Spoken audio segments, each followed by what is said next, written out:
बिस्मिल्लाहिर्रहमानिर्रहीम, अस्सलाम वालेकुम। Programme news talk Yashwin Jamal के साथ में हूँ आपकी मेज़बान महा इकबाल। पाकिस्तान तहरीक इंसाफ को मखसूस नशिस्तें हासिल करने में मजीद मुश्किलात पैदा हो चुकी हैं। इलेक्शन एक्ट बराए 2017 में तरमीम कर दी गई है, जिसके बाद हम देखते हैं कि रुकने कौमी असम्बली किसी एक सियासी जमात में शमूलियत इख्तियार करने के बाद किसी दूसरी जमात में शमूलियत इख्तियार नहीं कर सकता। इस हवाले से स्पीकर कौमी असम्बली अयाज सादी की तरफ से इलेक्शन कमीशन को खत इरसाल किया गया है, जिसमें स्पीकर कौमी असम्बली ने इलेक्शन कमीशन को आगाह किया है कि इलेक्शन एक्ट बराए 2017 के सेक्शन 104A में तरमीम की गई है, जिसके मुताबिक किसी भी आज़ाद रुकने कौमी असम्बली की जानिब से एक बार किसी सियासी जमात में शमूलियत इख्तियार करने के बाद किसी दूसरी सियासी जमात में शमूलियत इख्तियार करने की इजाज़त नहीं होगी, हाँ इस हवाले से किसी हाई कोर्ट या सुप्रीम कोर्ट का फैसला ही क्यों ना मौजूद हो। स्पीकर अयाज सादी का खत में मजीद ये भी कहना है कि इस तरमीम का इतलाक माजी से होगा, यानी इलेक्शन एक्ट 2017 जो अभी आया है। इलेक्शन कमीशन को लिखे गए खत में स्पीकर कौमी असम्बली ने ईसीपी को सुप्रीम कोर्ट के फैसले की रोशनी में किसी भी किस्म की अलॉटमेंट करने से भी रोका है। इसके साथ हमने ये भी देखा कि स्पीकर कौमी असम्बली ने यह कहा है कि इलेक्शन एक्ट में तरमीम के तनाजुर में सुप्रीम कोर्ट के फैसले पर अमल दरामद मुमकिन नहीं है। मैं पैनल को इंट्रोड्यूस कराऊं तो पाकिस्तान तहरीक इंसाफ से आज हमारे साथ होंगे मोहम्मद अली बुखारी साहब, और पाकिस्तान मुस्लिम लीग नून से हमें ज्वाइन किया है खेलदास कोहिस्तानी साहब ने। तो सबसे पहले मेरा सवाल होगा खेलदास साहब आपसे, क्योंकि हम देख रहे हैं कि अभी जो हालात हो चुके हैं वो ये हैं कि आईनी तरमीम का जो मामला है बड़ा उलझ गया है। हुकूमत तो अपनी तरफ से भरपूर कोशिश कर रही है कि किसी न किसी तरीके से मौलाना को अपनी तरफ किया जाए, लेकिन मौलाना फिर ऐसे बयान दे रहे हैं, वो कह रहे हैं कि शुक्र है हमने आईनी तरमीम में हुकूमत का साथ नहीं दिया, वरना ये मामला यहाँ तक आता कि हम जो अवाम की इमानत है उसमें खयानत करते। आपको क्यों लग रहा है कि मौलाना इतने सख्त रवैये के साथ हुकूमत के साथ क्यों पेश आ रहे हैं? बड़ी मेहरबानी। देखें, मौलाना फजल रहमान साहब एक पार्टी के सरबराह है, एक सियासतदान है। अगर जो कानून साजी में अगर उसका कोई उनके तहफ़्फ़ुज़ात हैं वो उसका इज़हार कर सकते हैं। मैं समझता हूँ हुकूमत का और मौलाना फजल रहमान के दरमियान अभी भी इस पे बातचीत जारी है। हमारा कल भी डेलीगेशन गया था, पीपल्स पार्टी के जो हमारे इत्तेहादी हैं और बिलावल भुट्टो साहब चेयरमैन पीपल्स पार्टी, वो भी उनके पास गए थे और ये गुफ्तशनीस जारी है। और आपने देखा कि एक स्पेशल कमेटी थी वहाँ पे, जो इतवार के रोज़ जब मौलाना साहब उस कमेटी में भी आए थे, उन्होंने वहाँ पे डिबेट हुई। ये पार्लियामेंट का हुस्न है और जमहूरियत में डायलॉग में होते हैं, और ये आइनी तरामीम जो 26वीं आइनी तरामीम होनी है उस पर बातचीत मैं समझता हूँ। अगर मौलाना के जो तहफ़्फ़ुज़ात हैं या जो कोई उसमें ये छोटी मोटी चीज़ें होती रहती, मगर इसका मकसद ये सिर्फ बिल्कुल नहीं है कि मौलाना साहब इसके लिए राज़ी नहीं है या वो आना नहीं चाहते। अगर ऐसा हो तो वो बातचीत का दरवाज़ा बंद करे। बातचीत के दरवाजे खुले हुए हैं और हम कायल करने की कोशिश कर रहे हैं, और हमें उम्मीद है कि हम इनको कायल कर लेंगे। अच्छा, आपको नहीं लगता कि पीटीआई इस मामले में सबकत लेते हुए नजर आ रही है? क्योंकि बयान ये सामने आ रहे हैं जेयूआई की तरफ से कि हम तो ओपोजिशन के साथ चलने को तैयार हैं, ओपोजिशन के साथ चलकर आगे जो भी होगा मामला उसको देखा जाएगा। मैं समझता हूँ मौलाना फजल रहमान की तरफ से जो रोल अदा हुआ है उसमें पीटीआई कहीं भी अभी नहीं खड़ी हुई। जो 92 सीटों की दावेदार है, मैं नहीं समझता वो मैटर करते हैं, और मौलाना साहब के 13 नंबर हैं वो मैटर करते हैं। तो पीटीआई क्या कहती है क्या नहीं कहती, ये हार जीत का मामला नहीं है, ना किसी की हार हुई है ना कोई जीत हुई है। ये बात जमहूरियत की है, ये आइन की बालादस्ती की बात है, ये पार्लियामेंट की बालादस्ती की बात है। और ये जो कुछ हम करने जा रहे हैं, देखना उसको ये क्यों कर रहे हैं। जो लोग कहते हैं कि इससे क्या होगा, तो मैं ये बताना चाहता हूँ जो लाखों केसेस पेंडिंग है, जो आम इंसान को, किसी आम आदमी पाकिस्तानी को इंसाफ नहीं मिलता है, 30-30 साल 20-20 साल धक्के खाते हैं, और जो उनको हर जगह पे मतलब एक उम्र गुजर जाती है, तो उनकी ज़िंदगी की आसानी होगी, उनको इंसाफ मुहैया होगा। हम जुडिशल रिफॉर्म करना चाहते हैं, ये हमारी मुस्लिम लीग नून की मंशूर का हिस्सा है, ये पीपल्स पार्टी के मंशूर का हिस्सा है, ये हमारा COD जो चार्टर ऑफ डेमोक्रेसी है उसमें हमने इसका जो है उस रूह के तहत हम करना चाहते हैं। तो ये जमहूरियत के लिए, ये आईनी इस्लाह जो है ये अवाम के फायदे के लिए ये है। ठीक है, पीटीआई की क्या तैयारी है आईनी तरमीम को लेकर, कैसे मुकाबला किया जाएगा? क्योंकि हुकूमत की तरफ से तो ये दावा किया जा रहा है कि हमने आखिर में आकर ये गेम अपने ही पलड़े पर रखनी है और कहीं ना कहीं किसी ना किसी तरीके से आपके बंदे तोड़कर हम इस तमाम तर मामले को अपनी तरफ लेकर आएंगे। देखिए, ये तो एक अहमकों की दुनिया में रहने वालों की बात है। बात यह है कि एक कॉन्स्टिट्यूशन अमेंडमेंट हो रही है और बड़ी हैरतज़दा बात यह है कि कॉन्स्टिट्यूशन अमेंडमेंट हो रही है और कॉन्स्टिट्यूशन अमेंडमेंट का जो आपने मसूदा है वो अभी तक टेबल ही नहीं किया। लॉ मिनिस्टर कहता है मुझे नहीं पता, जो आपका डिप्टी प्राइम मिनिस्टर है, फाइनेंस मिनिस्टर है, वो कहता है मुझे नहीं पता। भाई कौन सा सहीफा आया, कहाँ से आया? थैंक्स टू मौलाना साहब जिन्होंने कुछ शिकें उसकी निकाल के बता दी। बिलावल भुट्टो के पास और शिकें हैं, उसमें 54 चेंजेस हैं। मौलाना साहब के पास है, उसमें 81 चेंजेस हैं। मुझे कल एक टीवी प्रोग्राम में कफायतुल्लाह साहब ने दिया, उसमें 48 चेंजेस हैं। इनको तो खुद पता नहीं है, इनके अपने MNA से पूछे, उनको पता नहीं है। ऐसे नहीं होती अमेंडमेंट, कोई लीगल रिक्वायरमेंट्स होती हैं। आपको पता है कि सेनेट जो कि अपने जो रूल ऑफ बिजनेस है 2012 उसके तहत भी उसको पहले आपने टेबल करना है, उसके बाद उस पर डिबेट होनी है। जो 2007 के नेशनल असेंबली के रूल्स हैं उनके मुताबिक ये हर चीज को लेट कर दी इन्होंने। रातों रात इनको पता नहीं कहाँ से सहीफा मिला, किसने इनको कह दिया कि भाई आपका पास हो जाएगा। हुकूमत को तो मुंह की खानी पड़ी। इतनी बड़ी अमेंडमेंट्स आ रही हैं, judicial amendments number 1, election commission के हवाले से अमेंडमेंट्स नंबर 2 और सबसे बढ़ के fundamental rights article 199, article 8, article 9, article 17 बुनियादी इंसानी हकूक के ऊपर जो है चल रहा है। इनको तो अब तो ओपन हो गया ना, अब तो ये पब्लिक डिबेट बन गया। आपको मैं बताऊं कि जो अभी भाई बात कर रहे थे चार्टर ऑफ डेमोक्रेसी की, चार्टर ऑफ डेमोक्रेसी पूरी तरह तो पढ़ लें। उसमें तो ये भी लिखा हुआ है कि एस्टैब्लिशमेंट का क्या किरदार होगा और कौन उसके पास जाएगा, कौन उसके पास नहीं जाएगा। हर चीज लिखी हुई है। ये नहीं हो सकता कि मीठा मीठा नुगल लूं और कड़वा थूक दूं, ऐसे नहीं होता। जो लॉ है वो ओरिजिनल लेटर एंड स्पिरिट के अंदर पढ़ा जाता है और लिखा जाता है और ये दस्तूर पाकिस्तान है जो करारदाद मकासद के मतहत है। जी ठीक है। खेलदार साहब पे बैठे हुए बंदा जो है, अली बुखारी साहब ये कह रहे हैं कि शायद आपको कहीं से इशारा मिला था कि आपको रातों रात कामयाबी भी मिल जाएगी, लेकिन मुसविदा ही अभी तैयार नहीं हुआ था। तो इतनी जल्दबाजी क्यों दिखाई गई हुकूमत की तरफ से? क्योंकि मौलाना भी यही फरमा रहे हैं कि हमें जो मुसविदा दिया गया था वो कुछ और है, कई सियासी जमातों को मुसविदे अलग अलग मिल रहे हैं। तो फिर पहले आप मुसविदा तो फाइनल करते, बाद में उसको डिस्कस किया जाए। देखिए, ये इनकी डबल स्टैंडर्ड है। मैं तो पहली बात बताऊं, ये वो जमात है जो खुद RTS से आई थी, इशारों से आई थी और डंडे से आई थी, बंदूक के ज़ोर से इनको बिठाया गया था इक़्तिदार में। ये हमें ताने देते हैं, ये फार्म 47 वाले हैं, असल तो धांधली की पैदावार ये खुद थे। और जो ये बात कहते हैं, स्पीकर साहब ने भी, जो साबिक स्पीकर है उसने भाषण दिया असेंबली में, वो भी एक कठपुतली था। और आपको पता है कि वो जो असेंबली है कर्नल लियाकत चलाते थे और इनके जो मेंबरान थे, कोई सादा अक्सर एक्ट कोई पास करना होता था, कोई असेंबली का कोरम पूरा करना होता था, तो वो कर्नल उनको बुला के या जनरल फेज़ इनको बुला के वो मेंबरान पूरा करते थे। हमारा अल्हम्दुलिल्लाह ये एक जमहूरी हुकूमत है और एक सियासी जमात है। हम अपने पार्लियामेंट के फैसले खुद कर रहे हैं। हमारे पीछे कोई डंडा या कोई हमने किसी की मदद नहीं ली, ना किसी के हम मोहताज हैं। हम पार्लियामेंट का काम है।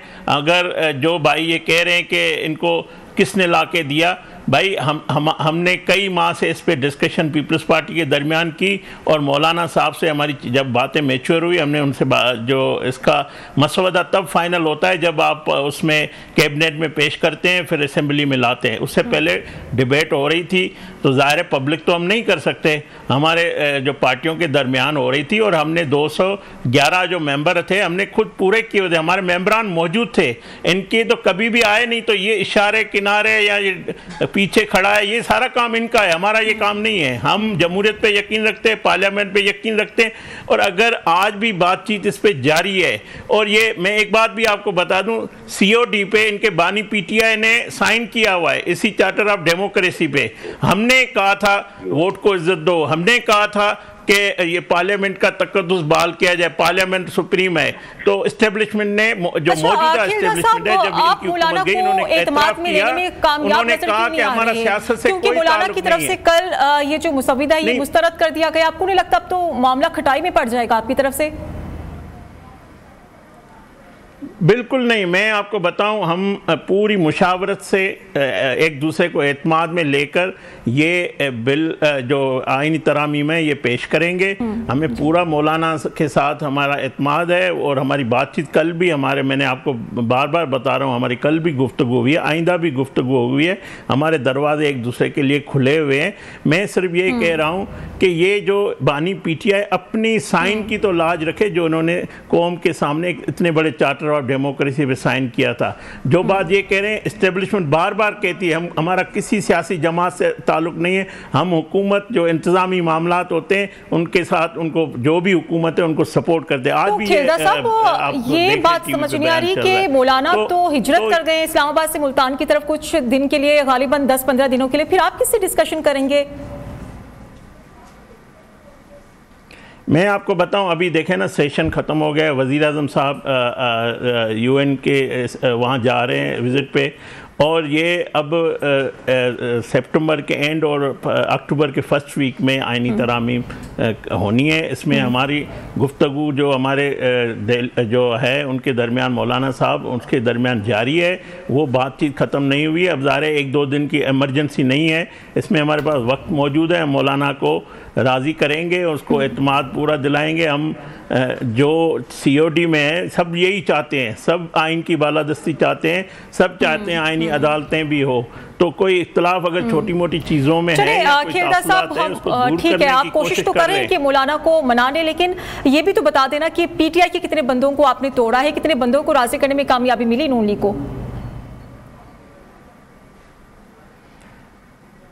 मेरे ख्याल में इस असेंबली में काफ़ी लोग आज़ाद हैं। PTI की तो जमात अभी है भी नहीं इलेक्शन कमीशन में, ना PTI, ऐसे लोग भी हैं जो PTI से इलेक्शन लड़के भी आज़ाद जीत के आए हैं। तो वो जब नंबर गेम होगा तो आपके सामने आ जाएगा। इस वक्त हमारे पास नंबर पूरे नहीं है, ना हमने, मैं दावा कर रहा हूं कि हमने इनके बंदे तोड़ दिए। मैं आपको ये कह रहा हूं कि हमारे पास 211 वोट अपने नंबर जो थे पूरे थे, हमें मजीद जो है 13 नंबर चाहिए थे। तो इंशाल्लाह जब वक्त आएगा, अच्छा साहब, यही तो समझ नहीं आ रहा कि नंबर गेम भी पूरी नहीं थी, वो संविदा भी तैयार नहीं था, पूरे होंगे। फिर भी इजलास हुआ और इजलास को बार बार मुलतवी किया गया कि कहीं ये कोशिश पूरी हो जाए कि रातों रात ये तमाम तर कार्रवाई अमल में आ जाए। क्यों इतनी जल्दबाजी का मुजाहिरा किया गया? यही तो अपोजिशन की तरफ से भी सवाल हो रहा है और आम आवाम भी यही पूछ रहे हैं कि क्या इतनी जल्दबाजी का मुजाहिरा जिसमें हुकूमत को नाकामी रही? देखें, मौलाना साहब से हमारी 1 महीने के अरसे में मुलाकातें होती रही। पहले सदर ममलकत आसिफ अली जरदारी साहब, वज़ीर आज़म शहबाज शरीफ साहब, उसके बाद हमारी सीनियर जो लीडर्स थे PMLN के, पीपल्स पार्टी के, वफूद की आपस में बातचीत होती रही। जैसे ईद का चांद निकलने वाली रात होती है तो उस रात तक जो है हमारी बात हो रही थी। सुबह हमारा संडे को ये होना था, मगर किसी बात पे अगर इख्तलाफ आया तो ये जमहूरियत का हुस्न है, इसमें कोई उभाम नहीं है कि उसमें कोई ये हार जीत की बात नहीं है। ये जो है ये अवाम की बात है, ये जुडिशल पाकिस्तान में निज़ाम जो है उसको बेहतर करने की बात है, ये इंसाफ देने की बात है। जो पार्टी 22 साल से कह रही है रूल ऑफ लॉ, इंसाफ, तो वो क्यों ये नहीं चाहते कि आम आदमी को इंसाफ मिले? किस बात का इनको इख्तलाफ है?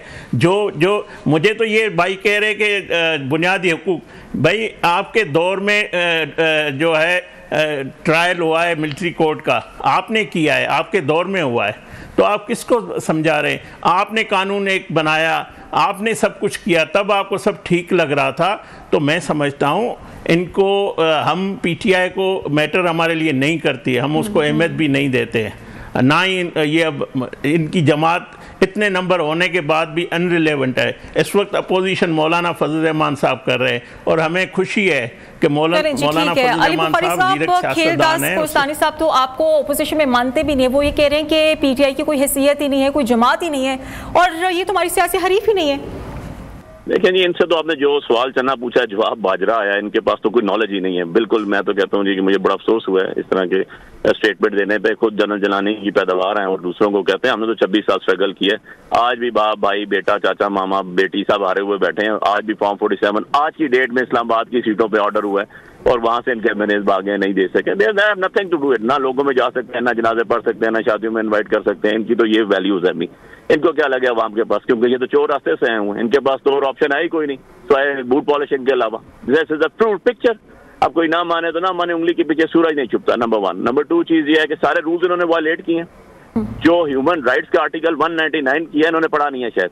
जो 17 और जो आर्टिकल 8 और 9 खत्म किया वो तो है ही ह्यूमन राइट्स के मुताबिक। किसी बंदे को उठा लें, आप पूछ ही नहीं सकते उसके खिलाफ। ये किसके बारे में बात कर रहे हैं, ये किसको फेवर कर रहे हैं? चार्टर ऑफ डेमोक्रेसी पढ़ लें, उसमें हर एक इदारे का भी अपना बाकायदा, जिसमें इनके कबूतर उड़ाने वाले मियाँ साहब ने लिखा ये हुआ है, उन्होंने बाकायदा उस पर लिखा हुआ कि हर इदारे का भी अपना रोल है, उससे ऊपर नहीं जाएंगे वो। और दूसरी चीज बता दूं, इन्होंने बड़े फाशगाफ अल्फाज में कह दिया RTS भाई 2018 इलेक्शन में 14 पिटीशन आई हैं टोटल आपकी तरफ से पूरे पाकिस्तान में। कितनी? 14 आज 167 पिटीशन पेंडिंग। अच्छा अली बुखारी साहब, आप अपने बंदों को बचा पाएंगे? क्योंकि खेलदास ये फरमा रहे हैं, खेलदास साहब ये कह रहे हैं कि आपके 7 बंदों पर हमारी नजर है और हम ये तोड़ के रहेंगे। जी मैं इनकी फिगर दुरुस्त कर लूं जरूर। इनको पता नहीं है कि पीपल्स पार्टी भाग चुकी है, पीछे हट गई है इससे अंदर से, और उनके अपने रिजर्वेशन आ गई। उनके अपने लोगों ने बहुत ज्यादा ने कह दिया कि ये कॉन्स्टिट्यूशन का तो बेड़ा गर्क हो रहा है, इसके अंदर 3 अमेंडमेंट्स करके, तो हम इसके अंदर नहीं है। ये तो एक फेडरल कोर्ट की बात पे आके फंस गए ना।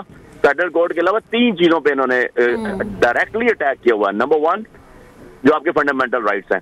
नंबर 2 जो आपकी हाई कोर्ट और सुप्रीम कोर्ट को ताबे कर दिया गया एक इस तरह के फॉर्म 47 के बंदे के for time being. And number 3 is the ECP की पावर्स। सो ये सारी चीजों के ऊपर जो है पीपल्स पार्टी भी अब बैकआउट कर चुकी है। वो भी कहती है कि हमारा इनसे कोई लेन देन नहीं है, हमें तो पता ही नहीं था। हमें तो यार आपका ऑन रिकॉर्ड देख लें, जरा मीडिया उठा के देख लें, लॉ मिनिस्टर कह रहा है मुझे अभी मिला ही नहीं है मसूदा, मैं कैसे दे दूं?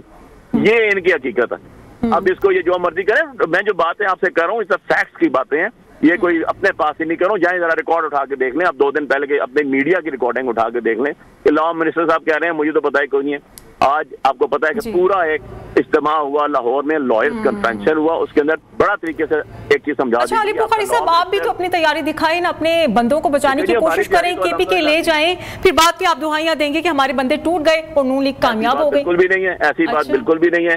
आप ये देख लें काइंडली कि अभी तक जो रुका हुआ है, मौलाना साहब ने स्ट्रेट अवे कह दिया कि हम इसके साथ नहीं है। Straight away they denied. Kamran साहब की स्टेटमेंट आ चुकी है कि हम इस इस्लाहात को जो इन्होंने इस्लाहात के नाम पे लेकर आए अमेंडमेंट्स को नहीं मानते। मीनिंग भाई ये 211 भी हो जाए तो ये नहीं मानते। अब नंबर 2 आ जाए, एक बड़ी हैरतज़दा बात इसके अंदर भी लिखी हुई है, और स्टेटन को भी इन्होंने इसके अंदर जो है ना वो वैलिड किया हुआ है। मेरे पास ये पड़ा हुआ है मसूदा, मैं आपको थोड़ी देर में प्रोवाइड कर दूंगा। उसके अंदर इन लोगों ने अपने MNA से नहीं पढ़ा हुआ, इनको खुद नहीं पता क्या हो रहा है क्या नहीं, तरीकाकार होता है। देखें 18th अमेंडमेंट जब आई ना, तो 18th अमेंडमेंट के ऊपर मोर देन 300 आवर्स 41 रुकनी कमेटी थी, 40 से प्लस रुकनी, सारी पार्टी के मंदूमीन उसमें मौजूद थे। वहां पर डिस्कशन हुई और आफ्टर डिस्कशन वो वहां से फिर बिल पास हुआ। More than 300 hours. यार ये रात की तारीकी में आपने अपने रूल्स नेशनल असेंबली के वायलेट कर दिए, आपने अपने रूल्स सेनेट के वायलेट कर दिए। आप जवाबदेह हैं, मान लिया कि आप फॉर्म 47 के तहत आए हुए, लेकिन आप पर्स एंड प्रिविलेज ले रहे हैं नेशनल असेंबली के, आप जो है वहां से बेनिफिट ले रहे हैं, आप लोगों की हारे हुए होते हुए भी रिप्रेजेंटेटिव बने हुए और रिप्रेजेंटेशन कर रहे हैं। तो इट डजंट मीन कि आप मिसयूज ऑफ पावर खेलदा साहब वो आपको कह रहे होंगे। जी अली बुखारी साहब ये कह रहे हैं कि आप इस वक्त तन्हा रह गए हैं ना, काइंडली आप जी बात पूरी कर लें। ठीक है कर लें जी अली बुखारी साहब। मैं तो सिर्फ इसमें ये चीज पे हैरान हूँ मेरी बहन कि ये कहते हैं हम पब्लिक रिप्रेजेंटेटिव हैं। ये जो आपने जरा पढ़ लें एक दफा, मैं अभी आपके ऑफिस पहुंच चुका हूँ, मैं अभी आपको पार्किंग के अंदर आके बता देता हूँ कि ये जो बता रहे हैं इसमें मुझे पब्लिक का कोई बता दें इंटरेस्ट क्या है। और ये जो बार बार कहते हैं जी 84 मुल्कों में फेडरल कोर्ट थी, भाई नहीं है। अपने आदाद और शुमार, अपना क्वालिफिकेशन, अपना नॉलेज बढ़ा लें। साउथ अफ्रीका के अलावा आपको ये किसी भी कॉमनवेल्थ मुल्क में नजर नहीं आएगा। और वहां भी इसलिए था कि नेल्सन मंडेला जब आए तो उसके बाद बाहर रेसिज्म था, और उसको जाके उन्होंने उसके बाद उन्होंने फेडरल कोर्ट और बाकी लगा कि बाकी आपको यूरोपियन कुछ मुल्क में मिलते हैं, कहाँ से उठा के आ गए 84 मुल्कों में, और ये है और वो है, पता नहीं कौन डिबेट सिखाता है इनको, कहाँ से आता है। द क्वेश्चन इज कि जो आप for the betterment of the people कर रहे हैं बता दें हमें। आप बेटरमेंट ऑफ द पीपल नहीं कर रहे, आप कहते हैं कि हमारे पास इख्तियार होगा, सुप्रीम कोर्ट के पास इख्तियार नहीं होगा, जिस मर्जी पार्टी को हम बैन कर दें। ये बेटरमेंट ऑफ द पीपल है। आप कहते हैं कोई बंदा अगवा हो जाता है, किसी बंदे को भी आप उठा लेते हैं, आप आर्टिकल 199 में नहीं जा सकते, हाई कोर्ट के पास पावर्स नहीं होंगी।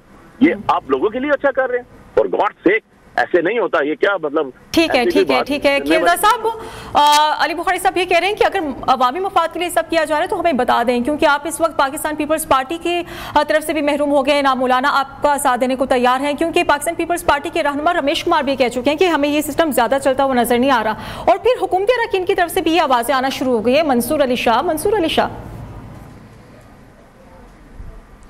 देखिए, पहली बात यह है कि पीपल्स पार्टी का तर्जुमान ये नहीं है। वो आप पीपल्स पार्टी के किसी रिप्रेजेंट से पूछ लें कि वो अगर आपको कहते हैं कि हम हुकूमत के साथ नहीं है तो फिर ठीक है। अगर पीटीआई वाले बोल रहे हैं, ये झूठ भी बोलते हैं, इल्ज़ाम भी लगाते हैं, इनकी बातों में आप इतना संजीदा ना लिया करो जो ये बात करते हैं। पीपल्स पार्टी हमसे ऑन बोर्ड है और पीपल्स पार्टी जो चार्टर ऑफ डेमोक्रेसी है, मैं बार बार ये कह रहा हूँ, आप ये कह रहे हैं कि इसमें अवाम के लिए क्या है। आप बानी पीटीआई से अडियाला में जाके पूछें कि उन्होंने साइन क्यों किया था सीओडी पे, क्यों उसने साइन नहीं किया था। उसने साइन किया था ऐसी फेडरल कोर्ट को। तो जब वो अपनी बात से अपने फ़ायदे के लिए अगर आज वो सोचते हैं कि मैं इनकी मुखालफत ही करनी है, मुखालफत बराए मुखालफत भी करनी है, तो ये तो उनका वतीरा है। ये हमें हमेशा ये यू टर्न लेते हैं, इस पर भी ये यू टर्न ले लें, ये बात कर दें। ये कहना कि ये इसमें अवाम का कोई फ़ायदा नहीं है, तो किसका फ़ायदा है? आपको वो जज चाहिए जो आपके सहूलतकारी करे, जो आपको कहे गुड टू सी यू, जो आपको कहे सादिक और अमीन, ऐसे जज चाहिए। वो जज चाहिए जो नवाज शरीफ को नायल करे, और नवाज शरीफ को जो है सादिक अमीन डिक्लेयर नहीं करना। तो ये आपकी मर्जी है। मंसूर शाह एक ऑनरेबल जज है, सबके जज है, सुप्रीम कोर्ट के जज है। हम उसको मुतनाज़ा आप बना रहे हैं। आपने जो है चीफ ऑफ आर्मी स्टाफ की जो तैनाती थी जिसमें आपका कोई रोल नहीं था, उसको मुतनाज़ा बनाने की कोशिश की, आपने धरने उसके खिलाफ लगाने की कोशिश की। अब जब चीफ जस्टिस की वक्त पे जब होना है तो आप 2 महीने से कह रहे हैं कि मंसूर शाह का रास्ता रोका। आपने चीफ जस्टिस काजी फायद ईसा के खिलाफ रेफरेंस दाखिल किया। आप इदारों में अपनी मर्जी के जज अपनी सहूलतकारी के लिए अपने आर्मी चीफ ऑफ आर्मी अपनी मर्जी का लगाना चाहते हैं। ये इस तरह तो आप इदारों को तबाह कर रहे हैं, इदारों का नुकसान कर रहे हैं, डेमोक्रेसी का नुकसान कर रहे हैं, पार्लियामेंट की बेतौकीरी कर रहे हैं। ये हमारा हक है। जो मेरे भाई कह रहे हैं कि आप क्यों बना रहे हैं, भाई पार्लियामेंट किस मकसद के लिए आए? हम कानून बनाने के लिए, ये हमारा हक है, हम बनाएंगे और अपने नंबर पूरे करके बनाएंगे। मैं चैलेंज करता हूं उसको, मैं इनको चैलेंज दे रहा हूं। ठीक है, बुनियादी इंसानी हुकूक पर भी डाका मारने की कोशिश की जा रही है इस मुसव्विदे के तहत, क्योंकि कामरान मुर्तज़ा साहब की तरफ से भी कहा गया कि रात 2 बजे जो हमें मुसव्विदा मिला तो उसमें ये बात बड़ी क्लियर होती हुई नजर आ रही थी कि हुकूमत की तरफ से कोशिश है कि बुनियादी इंसानी हुकूक को सलब कर दिया जाए। तो सर मुसव्विदे आजकल कई किस्म के सामने आ रहे हैं, लेकिन इसमें फाइनल कौन सा है?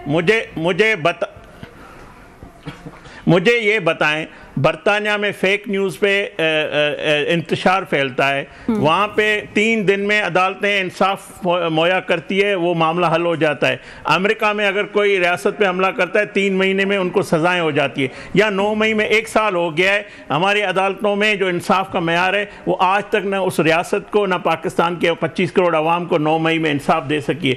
ना जो दंदनाते फिर रहे हैं, जो मुजरम हैं, उनके जिन पे इल्ज़ाम है, उनके फैसले कर। जो अगर उसमें नहीं है तो उसको आप आज़ाद कर दें, जो अगर है तो उसको सज़ा तो दें। तो ये हमारे इंसाफ का मयार है, ये हमारा जुडिशरी निज़ाम है। हम इसको बेहतर करना चाहते हैं। आपने 22 साल पाकिस्तान की आवाम को कहा था, आपके बानी ने कहा था कि मैं इस मुल्क में रूल ऑफ लॉ की के लिए जदोजहद कर रहा हूँ, मैं इंसाफ के लिए जदोजहद कर रहा हूँ। तो आज जो सुप्रीम कोर्ट सारा दिन बैठ के हमारे जो पार्लियामेंट के फैसले करेगी, पार्लियामेंट सारा दिन, आम आदमी को रिलीफ नहीं मिलना है, आम आदमी के कोई केसेस हल नहीं होने, सिर्फ यही होता रहेगा। आप हर मसला लेके जाएंगे सुप्रीम कोर्ट में, वो सारा ये करता रहे। अली बुखारी साहब, खेलदार साहब की तरफ से कहा जा रहा है कि आपकी तरफ से इंसाफ के मयार को बड़ा मुतनाज़ बनाया जा रहा है। एक ब्रेक ले लेती हूँ, ब्रेक के बाद इसी पॉइंट से मैं दोबारा से कंटिन्यू करूंगी।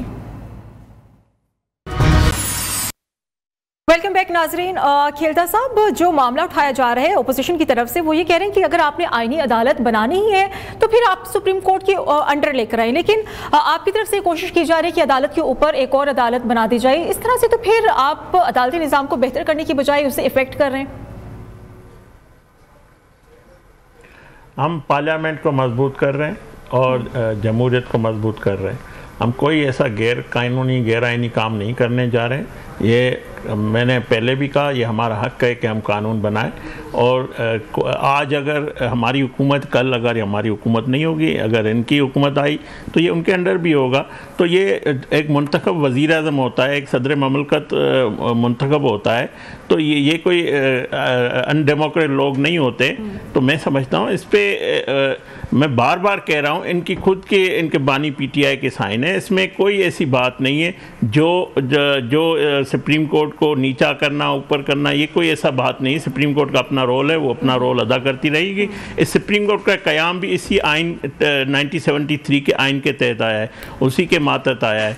तो ये हमारा बुनियादी हक है कि हम किसी आइनी तरामीम लाएँ, कोई एक्ट लाएँ।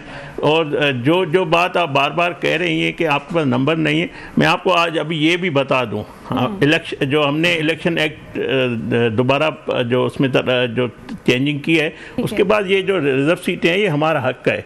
और आज स्पीकर साहब ने इलेक्शन कमीशन को भी लिख दिया है, हम भी इलेक्शन कमीशन से इस्तदा करेंगे कि ये सीटें हमें दी जाए और हमारे नंबर भी पूरे हो जाएंगे। तो मैं आपको ये बता रहा हूँ कि हम उसके बावजूद भी अगर हमारे नंबर पूरे भी अपने ही वो वोट से हो जाते हैं, फिर भी हम मौलाना फजल रहमान और तमाम सियासी जमातों को एतमाद में लेंगे। हम सबको साथ लेकर चलना चाहते हैं। ठीक है। तो अली बुखारी साहब, खेलदार साहब ये कह रहे हैं कि हम तो इंसाफ के निज़ाम को बेहतर करना चाहते हैं, हम चाहते हैं कि अदालती निज़ाम मज़ीद तेज़ हो। अगर प्रोपेगेंडा किया जा रहा है तो वो सिर्फ PTI की तरफ से है, क्योंकि उसका हमेशा से ही वतीरा रहा है कि कहीं ना कहीं किसी ना किसी तरीके से इंसाफ के निज़ाम में रुकावटें डाली जाएँ। देखें, आई होप सो कि जी आप मुझे पूरा टाइम देंगी। एक्चुअली ऐसे है कि वतीरा तो इनका है, कभी ये अमीरुल मोमिनीन बनने निकले कॉन्स्टिट्यूशन में अमेंडमेंट करके, कभी इन्होंने जो है वो 2/3 मेजॉरिटी के जरिए जो है वो आर्मी चीफ के ऊपर भी मुशर्रफ दौर में आपको याद हो तो लेकर आए चीज़ें बहुत सी। लेकिन एक्चुअल पोजीशन ये है कि अगर आपको दिल में अवाम का दर्द है तो 26 lakh cases district courts of Pakistan में जो है पेंडिंग पड़े। I am again repeating my word, more than 26 lakh cases pending पड़े हुए। उसके बारे में तो एक मसूदे में मैंने कोई एक शिक नहीं पड़ी जो आप अमेंड कर रहे हैं। सो मीनिंग बाय आपका पर्सन स्पेसिफिक जो है वो अमेंडमेंट लेकर आना चाहते हैं आप, जैसे आप एक्ट लेकर आए एक इस्लामाबाद के हमारे जलसे के लिए जो सिर्फ पर्सन स्पेसिफिक था, इसी तरह आप अमेंडमेंट लेकर आना चाहते हैं जो पर्सन स्पेसिफिक हैं, किसी को आगे लेके जाना चाहते हैं, किसी को पीछे लेके जाना चाहते हैं। किस तरह का इंसाफ है ये? देखें, आर्टिकल 175(3) बड़ा क्लियर कहता है कि एग्जीक्यूटिव का कोई रोल नहीं होगा जुडिशरी के अंदर, और ये हमारा बेसिक प्रिंसिपल है, प्रिंसिपल ऑफ जस्टिस है, और ये बेसिक प्रिंसिपल है जिसके ऊपर स्टेट खड़ी होती है। स्टेट मीन्स पाकिस्तान खड़ा होता है। यही एक हमारा निज़ाम है जो हमें हमारा इस्लाम मज़हब भी देता है कि खलीफा वक्त जो है वो भी काजी के सामने पेश होता है, ना कि काजी को वो अपॉइंट करता है। ऐसी बात नहीं है कि आप अपने मर्दे की जूडी बना लेंगे और बैठा देंगे और उनको कहेंगे कि अब आप फैसले करना शुरू कर दें। सो इनकी किसी शिक में किसी भी किस्म का कोई पब्लिक जिसको सेंटीमेंट कहते हैं वो उसका कोई अमल दखल नहीं है। पर्सन स्पेसिफिक आ रहा है, पर्सन स्पेसिफिक लेके जा रहे हैं, और अभी तक तो इनको खुद क्लियर नहीं है, नंबर 1। नंबर 2 चीज़ मैं इसके अंदर बड़ा कैटेगरिकली क्लियर कह रहा हूँ जी कि बंदे उठा लेना, लोगों को एयरपोर्ट से पकड़ लेना उठा के, ये धांधली, ये बदमाशी हर जगह नहीं चलती। अवाम जाग चुके हैं, बहुत कर लिया आपने फॉर्म 47 की बेस के ऊपर जो है अपनी अफसरशाही। एंड रिकॉर्ड माई वर्ड्स, मैं आपको ये मेरे अल्फाज याद रखिएगा कि ये जो जाली बैठ के पर्च एंड प्रिविलेज यूज़ कर रहे हैं, पब्लिक एक्सचेंजर के पैसे थे, ये भी इनको वापस करने पड़ेंगे। थर्डली, बड़ी इंपॉर्टेंट बात की मेरे भाई ने, मैं ज़रा उसको एड्रेस कर दूँ एक दफ़ा। हम तो चार्टर ऑफ डेमोक्रेसी के ऊपर खड़े हुए हैं जी।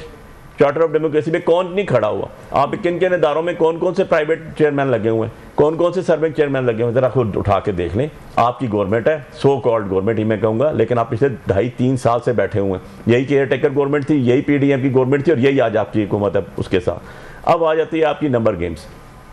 सुप्रीम कोर्ट ने कह दिया कि जी सीटें हमारी हैं, आपके कहने से फ़र्क नहीं पड़ता, स्पीकर के कहने से फ़र्क नहीं पड़ता। लेकिन एक चीज़ डिसीजन आ चुका है, 8-6 के रेशो से आ चुका है डिसीजन, 8-5 के, कि जी PTI इज़ द पार्टी। मैंने खुद इस्लामाबाद से इलेक्शन लड़ा, मैंने PTI के डॉक्यूमेंट्स जमा किए, मुझे ECP ने जो है कहा नहीं तुम आज़ाद हो गए। मैं 46,000 वोट से लेके जीत के बाहर बैठा हुआ हूँ यहाँ पर। मेरे मुकाबले में जो मध्य मुकाबला आपने जिताया 4थे नंबर पे था, जो 2nd और 3rd वाले थे उन्होंने भी स्टेटमेंट दिया कि कोर्ट के अंदर के जी ये हमारे फॉर्म्स हैं, हम भी हारे हैं, लेकिन ही इज़ द विनर। जो 2nd और 3rd आए, जो TLP और जो आज़ाद कैंडिडेट आए। द थिंग इज कि इस तरह मामलात नहीं चलते।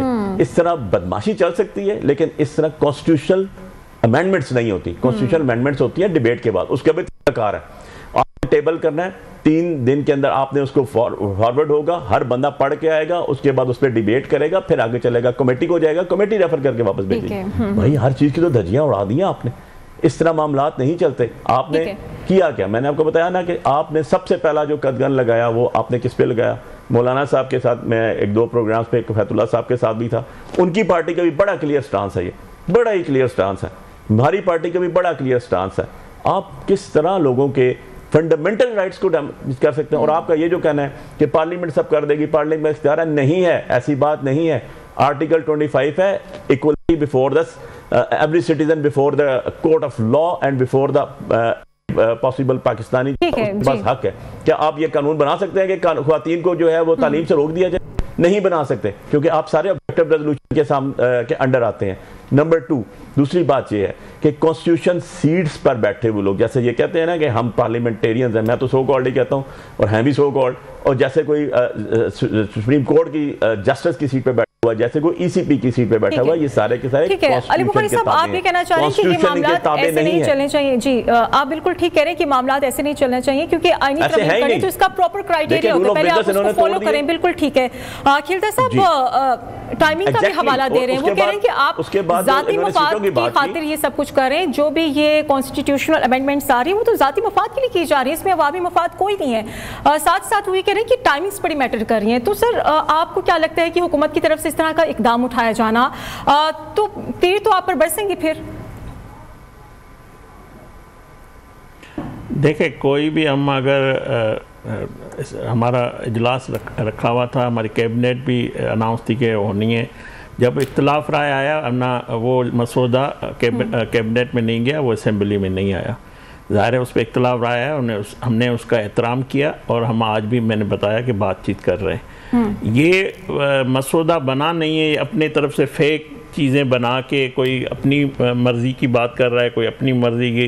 सुप्रीम कोर्ट में भी चले गए, अभी बिल आया नहीं है, आइन तरमीम हुई नहीं है, सुप्रीम कोर्ट में भी चले गए लोग। आज वहाँ पे भी रजिस्ट्रार की तरफ से 8 एतराज़ लग के वो वापस चला गया है। तो उनमें लिखा हुआ है कि पार्लियामेंट का काम है आइन में तरमीम पेश करना या आइन बनाना। बिल्कुल, यही तो समझ नहीं आ रहा कि जिस दिन ये इजलास होना था, बिल्कुल जिस दिन ये इजलास हुआ तब आपकी विफाकी वज़रा की तरफ से कहा गया था कि नंबर गेम तो पूरी है, हम ये बिल भी आज पास कर देंगे, लेकिन बाद में फिर समझ आता है कि ना तो मुसविदा बनाया गया था, तो फिर मुसविदा जब है ही नहीं तो बिल क्या पास होना था? नहीं, नंबर के मौलाना के बाद ही पूरे होने थे ना। तो मौलाना साहब उस स्पेशल कमेटी में आए, पीटीआई वहाँ मौजूद थी, सारे लोग, सारी जमातें मौजूद थी। वो जाहिर है हमने बलूचिस्तान की जो कॉम्प्रेस लीडरशिप है उनसे भी हमारा रब्ता था, उनका भी इनपुट हमने लिया, उनसे भी हमने बातचीत की, बाकी जमातों से।